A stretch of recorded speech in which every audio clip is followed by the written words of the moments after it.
नमस्कार। कृष्णमीडिया.com मार्फत हामीलाई हेरेर बस्नुभएको सम्पूर्ण दर्शकवृन्दमा हार्दिक स्वागत गर्न चाहन्छु। म कृष्ण मुरारी।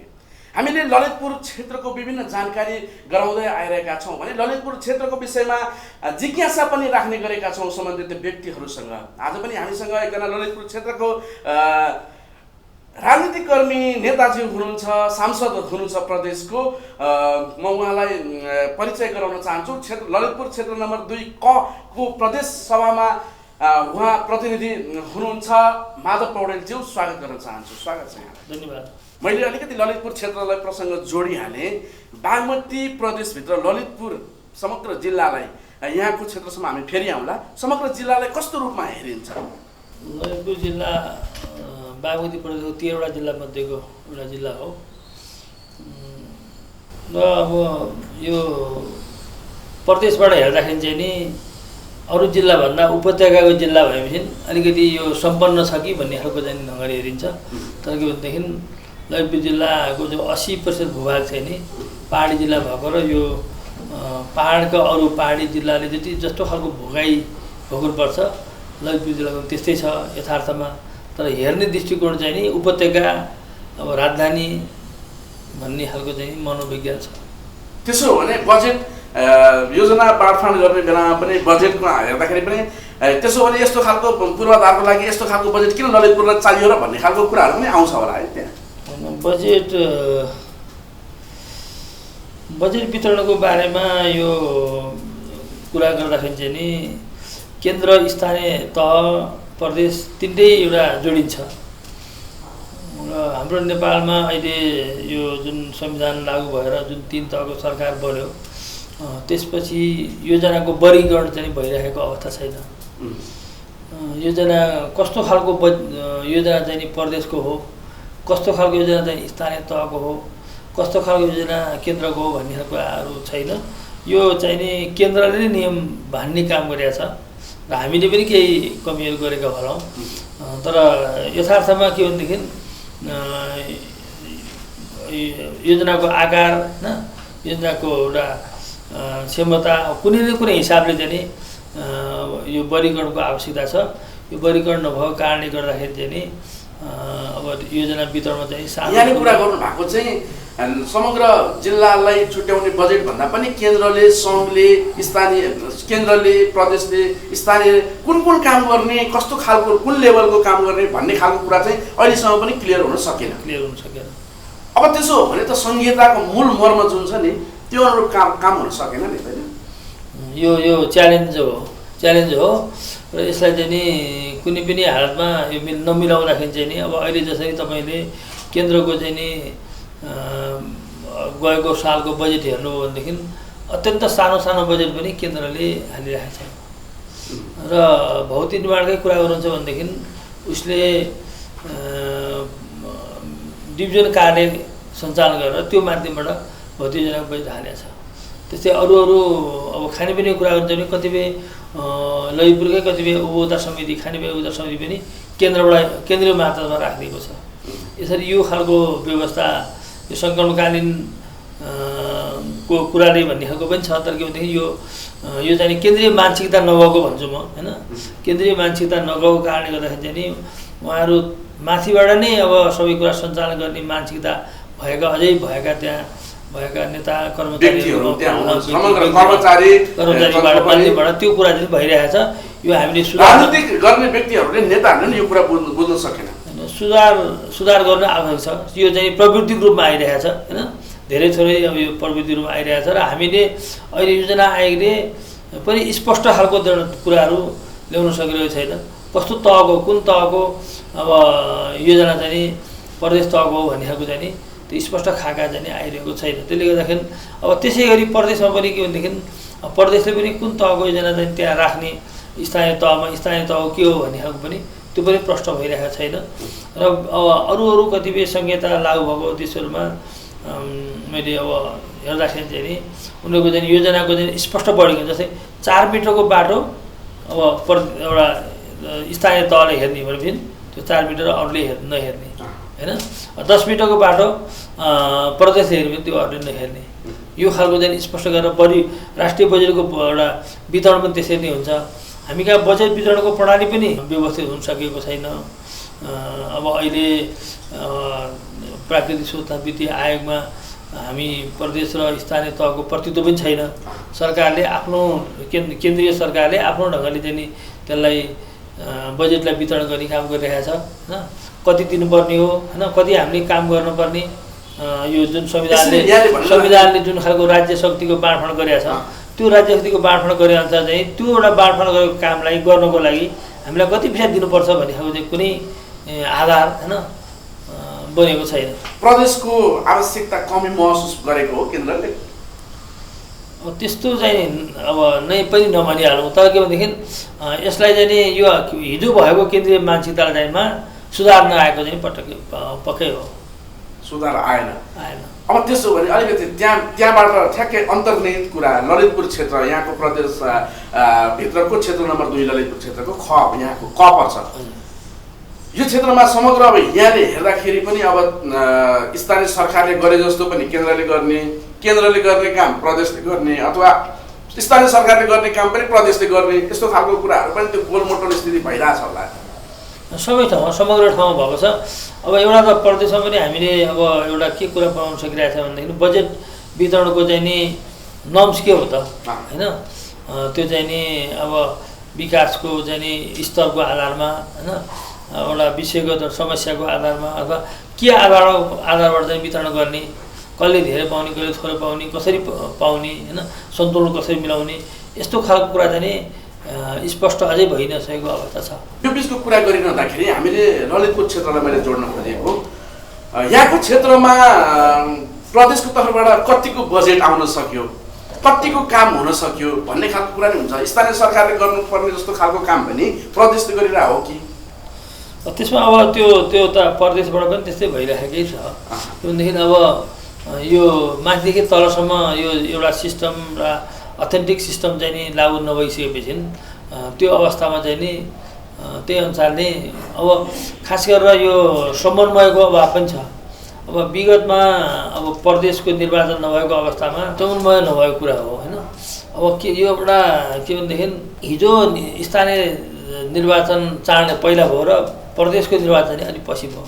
यो अवस्थामा चाहिँ नि प्रदेशको निर्वाचन पछि भएको कारणले गर्दा कतिपय काम चाहिँ नि प्रदेशको काम पनि सङ्घबाटै गर्ने काम भयो। उदाहरणको लागि स्थानीय तहको सञ्चालन ऐन त्यो सम्बन्धित प्रदेशले बनाउनु पर्ने थियो। अहिले सङ्घले नै बनाएको ऐनले अहिलेसम्म 2 वर्ष चलिसकेको छ होइन। त्यसले गर्दाखेरि चाहिँ नि यो ऐन माथिबाट बनाएको हुनाले यो समन्वय कुरा पनि छैन। जसरी अब स्थानीय तहको बजेट निर्माणको प्रक्रियामा जसरी हिजोको कालखण्डमा पनि मान्यहरू जोडिने, प्रदेशका सङ्घका मान्यहरू जोडिने खालको जुन परम्परा थियो त्यो चाहिँ नि छैन। त्यसले गर्दाखेरि चाहिँ नि त्यो एउटा ल्याक्सिसको कारणले गर्दाखेरि अब कतिपय अब जनताको होइन साधारण जनताबाट निर्वाचन भएर आएको प्रदेशका सदस्यहरूले पनि सानोभन्दा सानो योजनामा पनि जानुपर्ने अवस्था, जनताको माग अनुसार जानुपर्ने अवस्था हुन्छ। खास गरेर स्थानीय तहको चाहिँ बजेट निर्माणमा एउटा प्रक्रियामा प्रदेशको एउटा मान्य पनि त्यो ठाउँको चाहिँ उनीहरूको चाहिँ सहभागिता हुने खालको स्थिति भयो भने होइन उनीहरूको चाहिँ उनीहरूसँग भएको आवाज चाहिँ नि त्यहाँ चाहिँ मुखरित हुने खालको कुरा हुन्थ्यो। अब त्यो नभइकन अब त्यसमा चाहिँ नि अब त्यो खालको बाध्यकारी स्थिति चाहिँ तयार गरेको अवस्था छैन। त्यसले गर्दाखेरि चाहिँ नि प्रदेशका सदस्यहरूले पनि सानोभन्दा सानो योजना पनि डिल गर्नुपर्ने अवस्थाहरू छ। किन यस्तो अवस्थाहरू जस्तो यो यहाँले भनिरहँदा समन्वयको कुरा पनि भयो। अलिकति मैले नीतिगत कुरै अब यहाँले कुरा गरिरहँदाखेरि नीतिगत प्रसङ्ग जोड्न खोजेँ।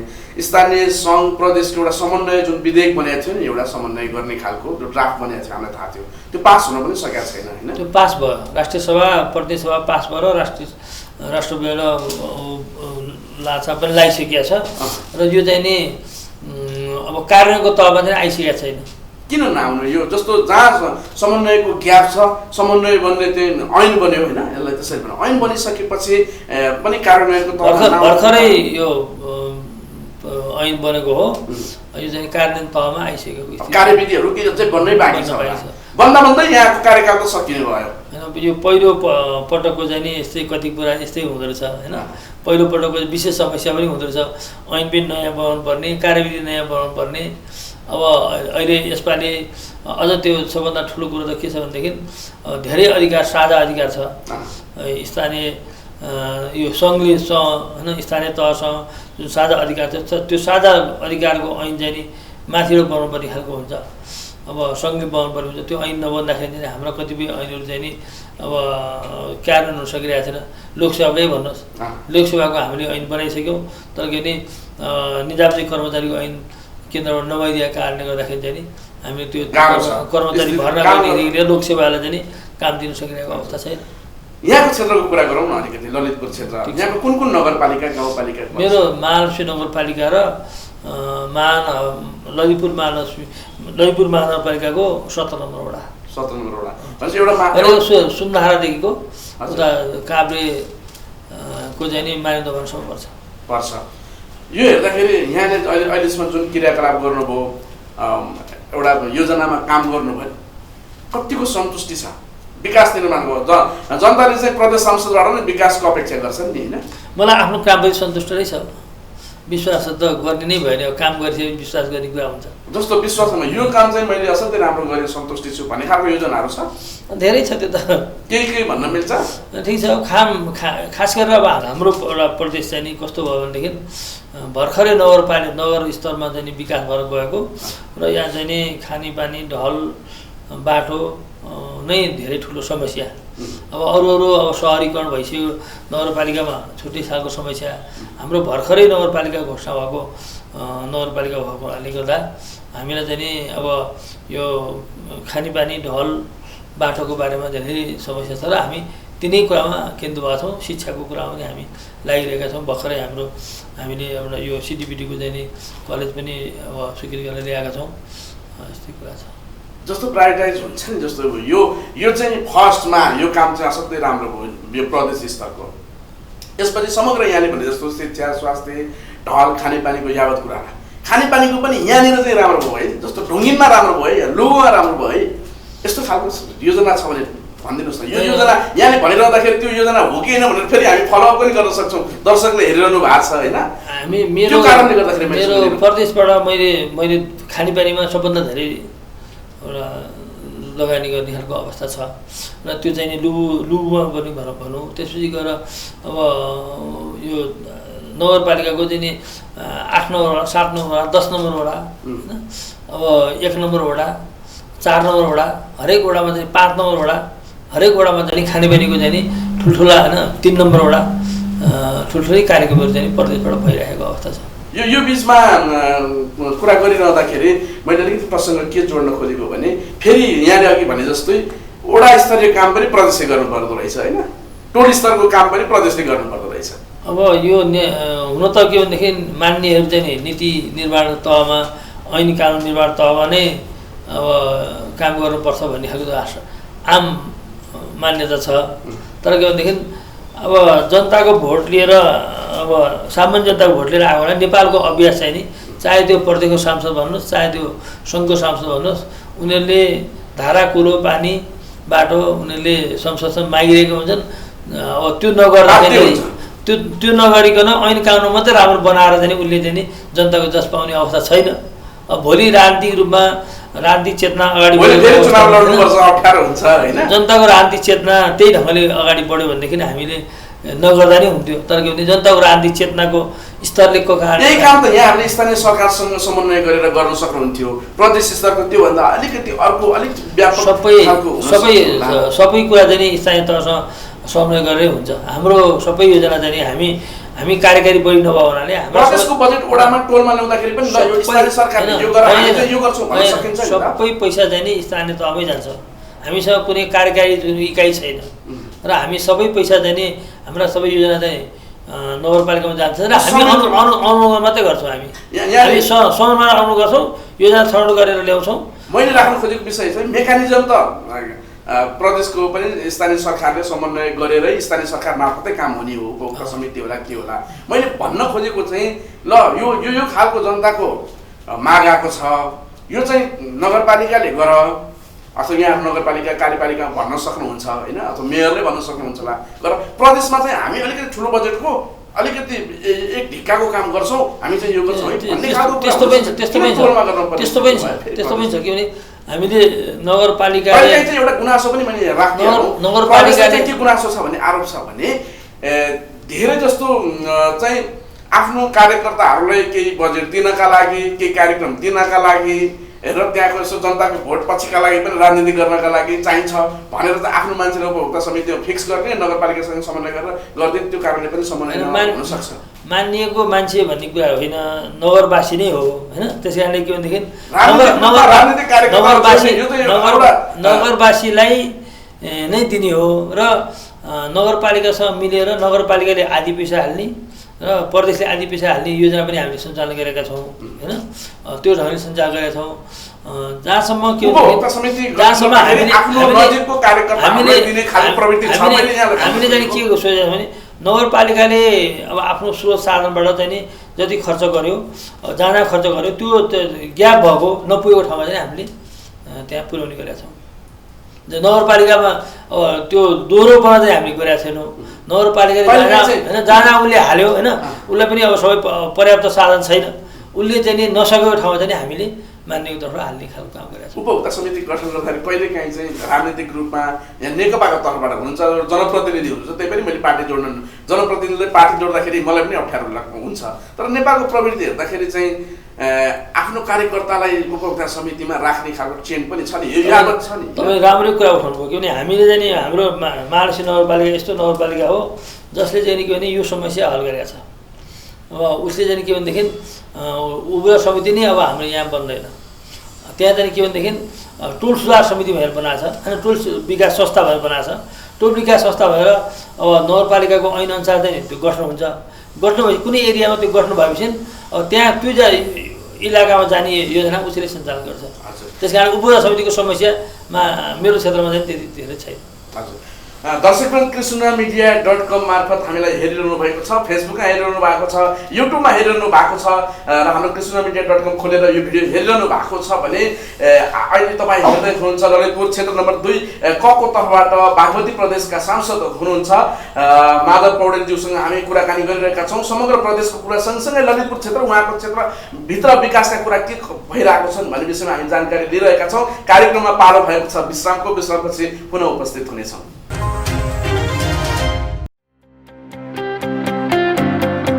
के तपाईँ घर जग्गा किन्ने सोचमा हुनुहुन्छ वा बेच्ने सोचमा हुनुहुन्छ, अर्थात् जग्गामा लगानी गरी आय आर्जन गर्ने सोचमा पो हुनुहुन्छ कि? आउनुहोस्, हामी सम्पूर्ण सेवा प्रदान गर्छौँ।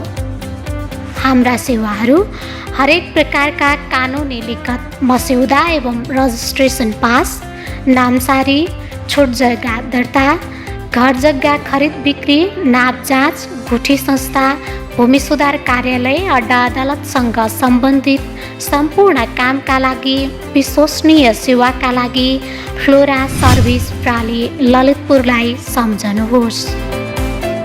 सम्पर्क 9818 90 46 48।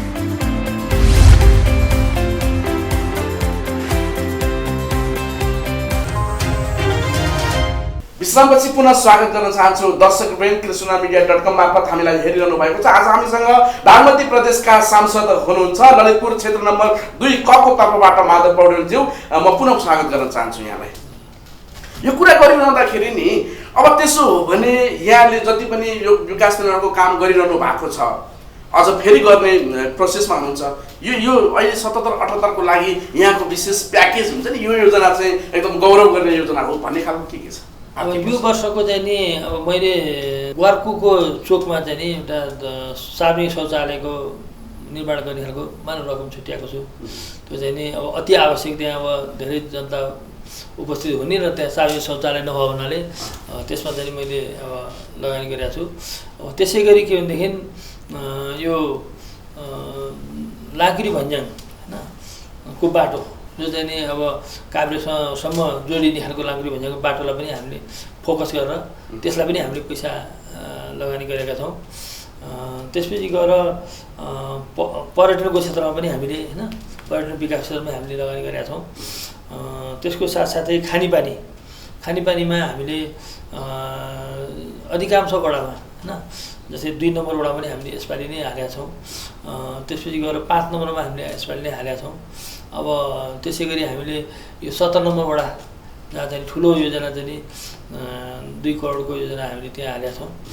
त्यो चाहिँ विशेष त के को लागि?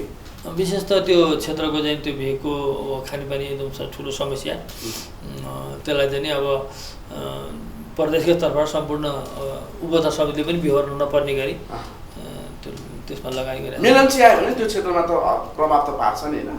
यहाँको जस्तो वार्डको क्षेत्र या यो क्षेत्रहरूमा मेलम्ची कहिले आउला, अब पानी त अहिले खानु पर्ने छ, त्यस कारणले त्यो त यहाँ विश्वस्त हुनु न मेलम्ची आउँछ भन्ने अनि आउँछ। अब त्यो विश्वस्त भने अहिले पनि त व्यवस्था त गर्नु पर्यो। समन्वयको अभाव यहाँ पनि देखिन्छ होइन? जस्तो केन्द्रकोसँग मेलम्चीसँग यहाँहरूले समन्वय गरेको भए यो पैसा अन्त हाले भए पनि हुन्थ्यो कि होइन भन्ने खालको कुरा समन्वय त्यो पनि अब समन्वय अब हिजोका मान्छे समन्वय गर्दाखेरि गर्नु पछि अब त्यो के हुन्थ्यो, जनता हाकारै हुन्थ्यो। यहाँले गर्दाखेरि त्यो पानी चाहिँ नि त्यहाँबाट आउँदाखेरि पनि त्यो मेलम्चीमै जोड्न सकिन्छ। मेलम्चीमै त्यसमा त्यो पानीको स्रोत चाहिँ नि मेलम्चीमै जोडेर पनि लैजान सकिन्छ नि, त्यस्तो केही खेर जाने त हुँदैन नि पानी। मेलम्चीकै स्रोतमा चाहिँ नि गाँस्ने खालको हाम्रो त्यो खालको टार्गेटबाट बनाएको छौँ हामीले। अब त्यसपछि गएर बाटोहरू छन् होइन, धेरै बाटोहरू चाहिँ नि अब यो अब हामीले अब ठुल्ठुलो एउटा योजना त छैन होइन, तर पनि हामीले यतापट्टि ललित घुम्ती भने हामीले काठ ललितपुर होइन भनेर चाहिँ बनाएको छौँ होइन, त्यसमा पनि हामीले पैसा हालेका छौँ। अब त्यसपछि गएर हामीले धार्मिक एउटा अन्तर्राष्ट्रिय धार्मिक एउटा समन्वय गर्ने हिसाबले होइन, सबै धर्मको समन्वय गर्ने हिसाबले त्यस्तोमा पनि हामीले पैसा हालेका छौँ। धेरै कुरा छन् यहाँले गरिरहँदाखेरि। यस्तो काम गरिरहँदाखेरि स्थानीय सरकारसँग समन्वय गर्नै पर्छ होइन? उपभोक्ता समिति गठन गर्दाखेरि कसरी गर्नुहुन्छ? उपभोक्ता समिति त अब मैले अहिले भनिहालेँ, हामी कहाँ उपभोक्ता समितिको समस्या छैन र त्यो एउटा जुन टोल विकास संस्था बनाइसकेको छ, टोल विकास संस्थाले नै त्यो काम गर्ने भएकाले त्यस्तो समस्या छैन।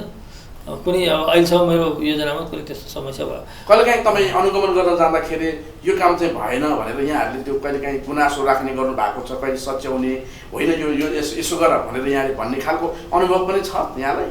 हामी अनुगमन जाने क्रममा अब हामी सुधार यो सल्लाह दिने भन्ने होइन, त्यसको गुणस्तरको बारेमा होइन, त्यस्तो कहिलेकाहीँ हुन्छ नि संवेदनशील, यो चाहिँ मलाई यस्तो गरेछन् फलाना ठाउँमा मैले चाहिँ सच्याएँ यो भन्ने खालको पनि छ एक्सपिरियन्स, यहाँको अनुभव छ? अनि परिवर्तनै त्यो ठुल्ठुलो परिवर्तन गर्ने खालको ढङ्गको त छैन, तर के भनेदेखि सुधार यो अलिकति त्यसलाई सुधार गर्ने खालको अवस्था छ। त्यो सुधार त यहाँको सुझाव हुनसक्छ। त्यसो भने यहाँले गरेका जति पनि कतिको पैसा फ्रिज हुन्छ प्रदेशको, कतिको हुनसक्छ योभन्दा अघिल्लोचोटि?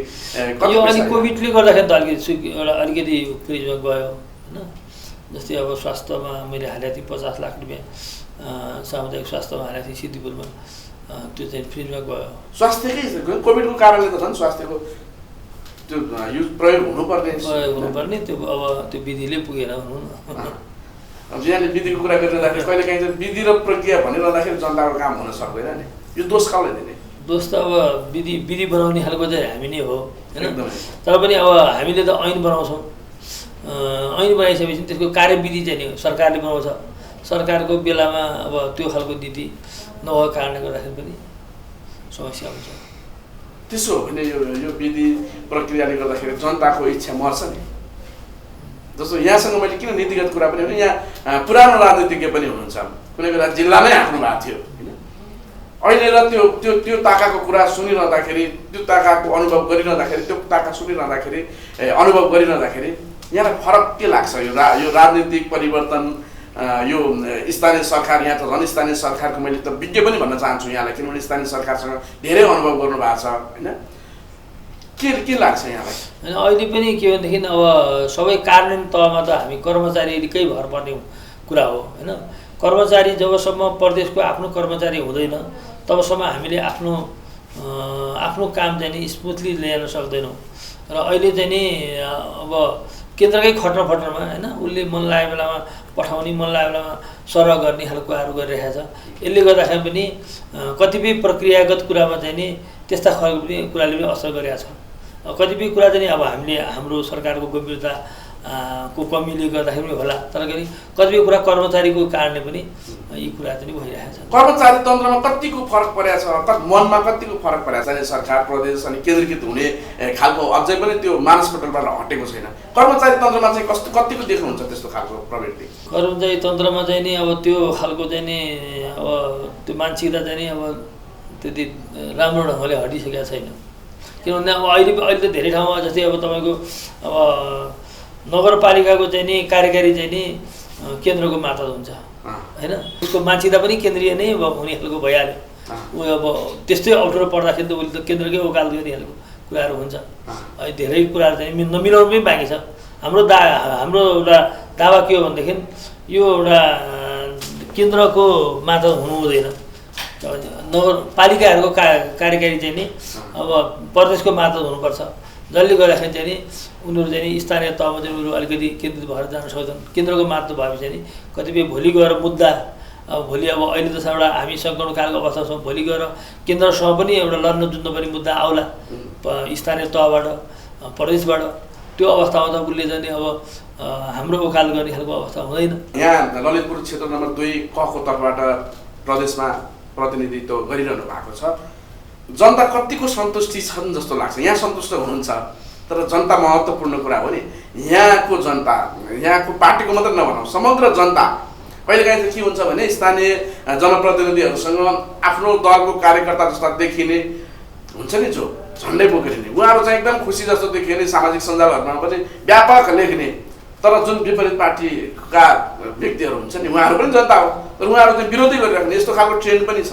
यहाँले चाहिँ त्यो विपरीत अनि आफ्ना र जो न्युट्रल छन् नि उनीहरू कतिको सन्तुष्ट छन् जस्तो लाग्छ? कुन लेभलबाट हेर्नुहुन्छ तिनवटा तहबाट? यसमा चाहिँ नि अब कतिपय कुरा नीतिगत कुराले पनि हामीलाई अप्ठ्यारो पारेको छ, कतिपय स्रोत साधन कुराले अप्ठ्यारो पारिरहेको छ।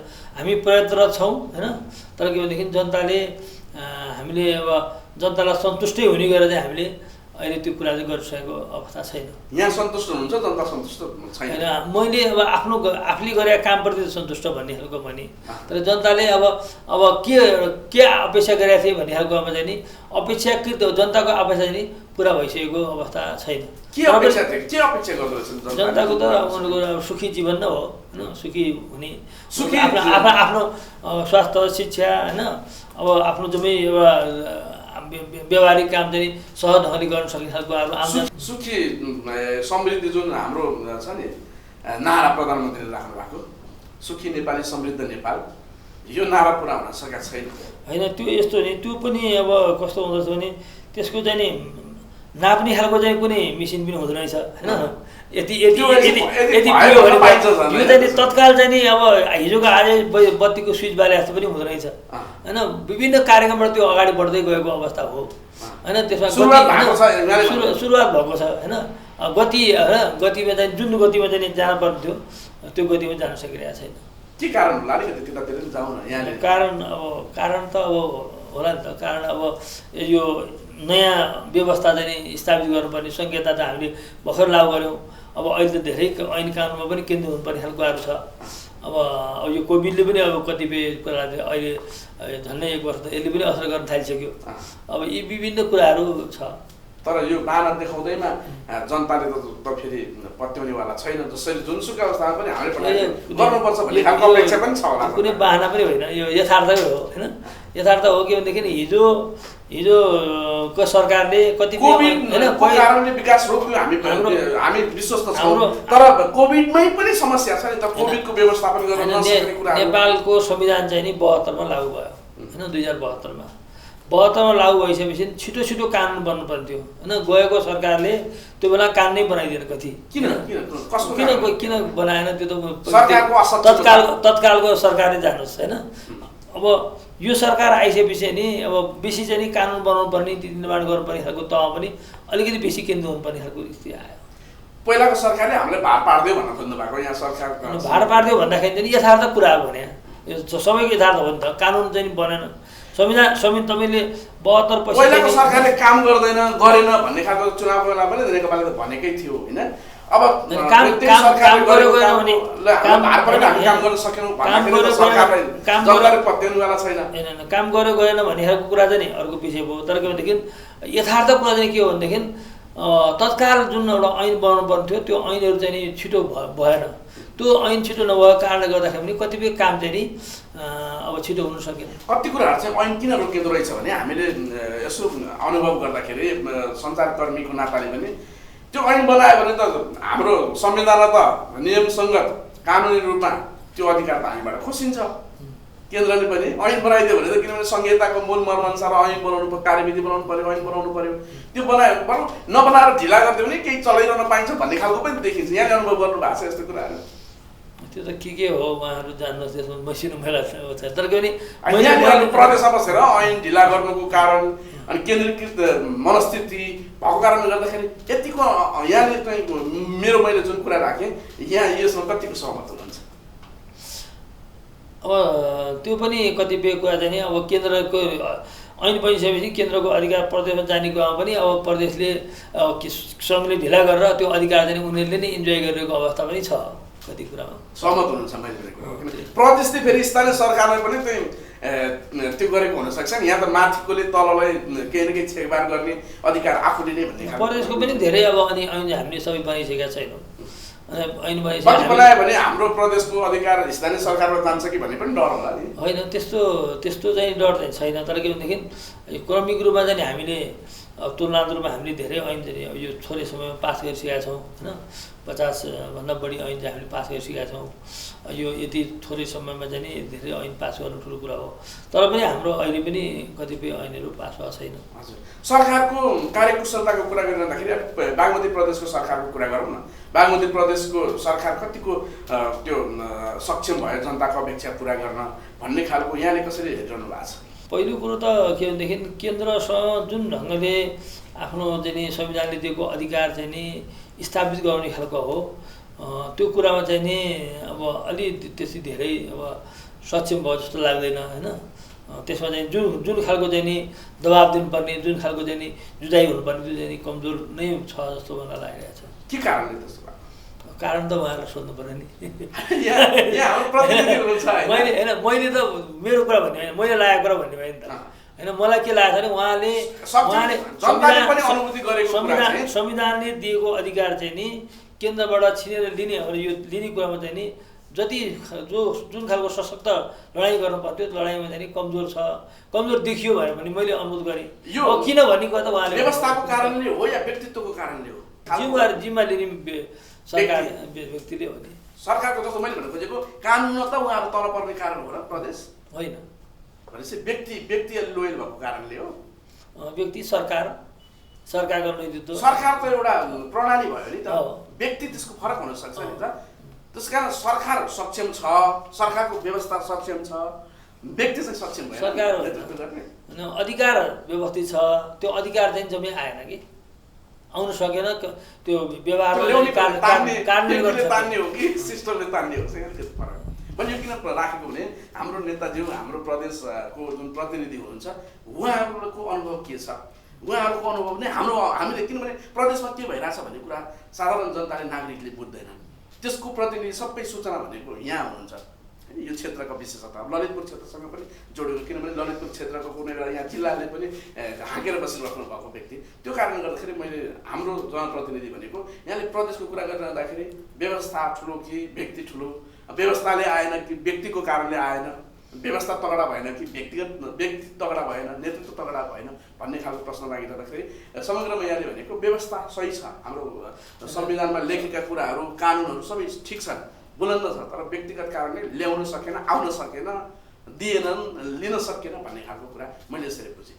कुरा यही होइन, ठिकै हो। संविधान पनि अब संविधान बनाउने बेलामा पनि प्रदेश चाहिँ नि प्रदेश केन्द्रित कति कुरा भएनन् होइन। त्यो अहिलेको विषय भएन, भोलि अब कुनै बेला संविधान सोच्नु गर्दाको कुरा उठ्ला होइन। जसरी हामीले स्थानीय तहमा चाहिँ स्थानीय तहको चाहिँ हक हितको लागि चाहिँ जुन ढङ्गले लडाइँ लडियो होइन। अब सङ्घले त आफ्नो कुरा थाहै थियो, प्रदेश चाहिँ नयाँ भयो हुनाले प्रदेशको बारेमा धेरै बोल्ने खालको पनि भएन। अब त्यसले गर्दाखेरि प्रदेशका कति कुरा चाहिँ व्याख्या विश्लेषण संविधानमा धेरै छैनन् होइन, अभाव छ, त्यो छुट्टै विषय हो। तर के भनेदेखि भएकै कुरा जो तिनवटा सरकारले जुन अधिकार अब अनुसूचीमा व्यवस्था गरेका छ त्यो अधिकार पनि अहिले हामीले प्रदेशले इन्जोय गर्न पाएको अवस्था छैन होइन। जस्तै उदाहरणको लागि के भनेदेखि तपाईँलाई भनौँ अब प्रदेशको शान्ति सुरक्षा प्रदेशले आफै गर्ने भन्ने खालको छ। तर त्यो शान्ति सुरक्षाको सबै कुरा चाहिँ नि अब अहिले संविधान नचिनेको चाहिँ नि सिडिओ भन्ने संस्था चाहिँ नि एउटा एक्टिभ बनाएर उसीबाट सबै भइरहेको छ। र अब हामीले प्रदेशको चाहिँ नि यो प्रहरी ऐन पनि पास गरिसकेका छौँ, तर पनि त्यसलाई पनि कार्यान्वयन गर्न सकिरहेको अवस्था छैन। शान्ति सुरक्षाको प्रदेशले आफ्नो शान्ति सुरक्षा व्यवस्था गर्ने सवालमा केन्द्रसँगको चाहिँ नि केही तालमेल केन्द्रीकृत मनस्थितिको कारणले रोकियो। त्यो चाहिँ नि अब मिलाउनु पर्ने छ। र अब अहिले जुन ढङ्गले चाहिँ नि अब प्रदेशको र स्थानीय तहको अधिकार चाहिँ नि सिडिओ भन्ने संस्थाबाट चाहिँ जुन खालको चाहिँ नि अलिकति नियन्त्रित हुन खोजिरहेको छ, त्यो हुनु हुँदैन भन्ने कुरा हो। लबिङ कसरी गरिरहनु भएको छ? हुनु हुँदैन, अब नहुनको लागि लबिङ कसरी? हामी त विभिन्न फोरममा उठाउने कुरा हो, अब कार्यान्वयन गर्ने कुराहरू होइन। त्यो त अब सुन्ने खालको त भयो, परिणाम आएको छैन। सरकारले सुन्या होला नि, तर परिणाम उडाउने भन्छ नि कहिले काहीँ, त्यस्तो भएको होला। किन सुनेको कुरा त त्यो एक्सनमा जानु, यहाँ सुनेको चाहिँ हातले एक्सनमा जानुपर्ने, एउटा कानबाट सुने अर्को कान नसुने जस्तो गर्यो। अब यो कसरी एउटा छलफलको विषय पनि छ, किनभने हिजो एउटाको स्थितिमा र अहिलेको स्थितिमा स्थिति फरक छ। त अहिले चाहिँ नि अब सिडिओको चाहिँ नि प्रदेश सरकारसँगको अन्तर्सम्बन्ध के हुने भन्ने बारेमा बहस हुनु जरुरी छ होइन। अब जस्तै अब विपदकै कुराको सवालमा पनि अब सिडिओले आफ्नो रिपोर्टिङ गर्ने त गृहमन्त्रीलाई हुन्छ, केन्द्रीय सरकारलाई हुन्छ, प्रदेशको चाहिँ मा रिपोर्टिङ गर्ने खालको व्यवस्थापन कसरी मिलाउने होइन, कसरी मिलाउने। अब यस्ता खालको धेरै कुराहरू छन् जुन चाहिँ के भनेदेखि प्रदेशको आफ्नो चाहिँ नि अब इकाइहरू पनि छैन होइन आफ्नो प्रत्येक जिल्लामा। त्यसले गर्दाखेरि पनि प्रदेशका कार्यालयहरूको चाहिँ नि कार्यालय प्रमुखहरूलाई पनि उसले चाहिँ नि अब विभिन्न ढङ्गले चाहिँ नि उसले चाहिँ नि रेखदेख गर्ने खालको प्रशासनिक एउटा अधिकार दिएको जस्तो खालको भएको जस्तो अभ्यास गरिरहेको अवस्था छ। सम्बन्ध राख्ने खालको कुनै कानुनी प्रावधान पनि भएन होइन, इकाइ नभएको कारणले गर्दाखेरि। त्यो कारणले अब प्रदेश नभए पनि हुन्छ भन्ने खालको अब त्यो छलफल पनि चलिसकेको छ। केन्द्र र स्थानीय सरकार बलियो बनाइदिउँ, प्रदेश नभए पनि हुन्छ, यो चाहिँ कार्यकर्ता व्यवस्थापनको लागि मात्रै हो भन्ने त्यो त नेपालको संविधानमा प्रदेश तपाईँले हटाउनु भयो भने संविधान खारिज गर्नुपर्छ। तपाईँको संविधान खारिज गरेर चाहिँ नि अब अर्को ढङ्गले जानु पऱ्यो होइन भने तपाईँको संविधानको हरेक बुदामा चाहिँ नि प्रदेश गाँसिएको छ। त्यस कारणले यो अब जुन ढङ्गको चाहिँ नि अब तथ्य नराखिकन जुन खालको टिप्पणी बजारमा आइरहेको छ, यो त के भने हिजो संविधान बन्दाखेरि पनि आएको थियो र अहिले पनि आइरहेछ। हाम्रो प्रतिबद्धता के हो भनेदेखि तीनटा सरकार नभइकन नेपालको संहिता अगाडि बढ्न सक्दैन, संघीयता अगाडि नबढाइकन नेपालको कानुन स्थापित हुन सक्दैन, नेपालको संविधानमै कानुन स्थापित हुन सक्दैन। त्यसले गर्दाखेरि संहिता चाहिँदैन, यो कार्यकर्तालाई उ गर्ने खालको कुराहरू भन्ने खालको चाहिँ यो चाहिँ नि यो चाहिँ त्यसमा कुनै तर्क छैन। संरचनाकै लागि बढी खर्च गर्नुपर्ने त्यो कारणले गर्दाखेरि दुईटा सरकार लाग्थ्यो भने हुनसक्छ भन्ने खालको कुरा पनि एउटा।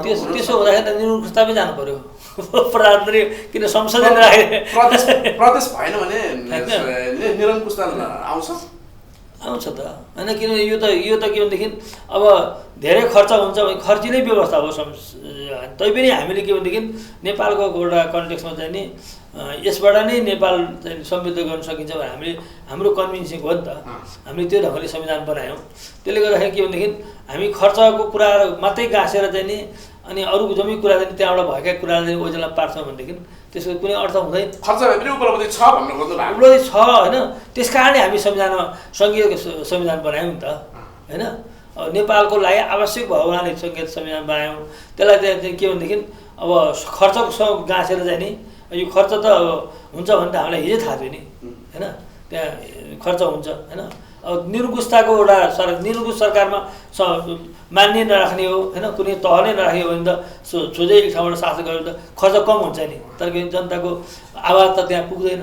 जनताको आवाजलाई प्रजातान्त्रिक हुनु पर्यो, त्यो धानिरहेको छ, प्रदेशले धानिरहेको छ भन्नु खोज्नु भएको। हामीले दर्शकवृन्द धेरै कुरा गर्न नसके पनि केही न केही प्रदेशका कुरा उहाँले जोड्नुभयो, स्थानीय सरकारसँग समन्वयको कुरा पनि जोड्यो प्रदेशको तहबाट, र उहाँले गर्नुभएको विकास निर्माणका कुरा पनि केही गर्न सक्यौँ। हामीले जीवन व्यवस्था भए पनि एउटा साधारण नागरिकले, एउटा साधारण जनताले व्यवस्थासँग सरोकार राख्दैन, उसले आफ्नो जीवनयापनमा कस्तो अनुभूति गर्यो भन्ने कुरा महत्त्वपूर्ण हुँदो रहेछ। संविधान नबुझ्ने कानुन नबुझ्ने जनताले पनि एउटा सफल जीवन भोग्न सक्यो भने त्यो नै सबभन्दा ठुलो कुरा हुन्छ जस्तो मैले अनुभूति गरेको छु।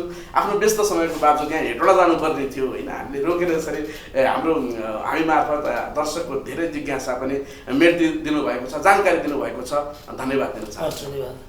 दर्शकवृन्द कृष्णमीडिया.com तपाईँ हामीलाई हेरिरहनु भएको छ, युट्युब र फेसबुकमा हेरिरहनु भएको छ भने हाम्रो कार्यक्रम प्रति तपाईँको गुनासो केही सुझाव छ भने हामीलाई तपाईँले प्रतिक्रियामा लेख्न सक्नुहुनेछ। फेसबुकमा हेर्दै हुनुहुन्छ भने तल कमेन्ट बक्समा लेखिहाल्नुहोस्, युट्युबमा हेरिरहनु भएको छ भने पनि तपाईँले सुझाव लेखिहाल्नुहोस्। हाम्रो कार्यक्रम तपाईँलाई कस्तो लाग्छ, अझ कस्तो भइदियो हुन्थ्यो जस्तो लाग्छ पनि लेख्नुहोला। र तपाईँले हाम्रो फेसबुक पेज लाइक गर्नु भएको छैन भने लाइक फलो पनि गर्नुहोला र युट्युब पनि सब्सक्राइब गर्नुहोला। यति भन्दै आजको कार्यक्रमबाट हाम्रो सम्पूर्ण टिम लगायत म कृष्ण मुरारी पनि बिदा हुन चाहन्छु। हस्त नमस्ते।